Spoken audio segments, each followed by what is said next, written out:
First. Hello, our project is power meter. So we have taken the load. It works on 230 volt. 25 volt soldering rod is there. Rod is there. So we will measure the power of how much power it is consuming. So for that, we have for the voltage measurement, like the input is 230 volt. So as our TIVA board cannot take more than 3.3 volt, so we need to convert the 230 volt to 3.3. For that, we have used transformer which will convert it to 12 volt, and then this 12 volt will be converted to 3.3 using the voltage divider circuit. And one more problem will be there, that TIVA board cannot have negative input, so we need to rectify the input, so that only positive input goes to TIVA board. So for that we have used rectifier. So this is the way how input voltage is going to TIVA board.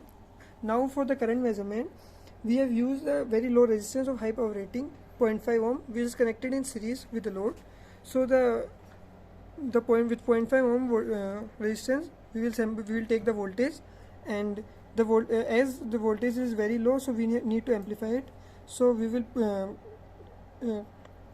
give the voltage across 0.5 ohm to input of the amplifier. Then this is the difference amplifier, so it will take voltage across the 0.5 ohm and then it will amplify it. And now we have designed the amplifier of gain 10. So after the when we will get the output of amplifier, it goes to peak detector circuit, so that the DC output comes, and we can take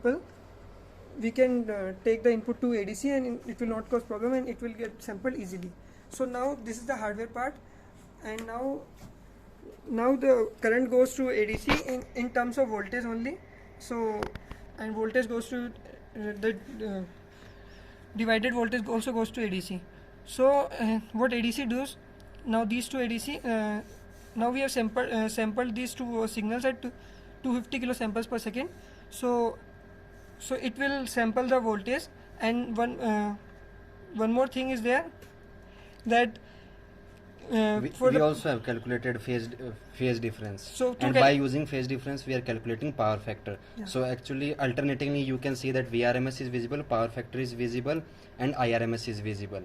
Actually, what we have done is we are squaring each sample and then summing it and then dividing it by total number of AD samples what we have taken, and then taking its square root. So that way we are able to find voltage RMS, current RMS, and by using the peak value, maximum value of that signal, we are able to find power factor. And after that, we have simply applied the formula P is equal to VRMS, IRMS, and cos phi, which is our power factor. So as you can see, for our 25 volt soldering iron load, we are able to get 25.33 watt around power, and power factor is also coming as equal to 1.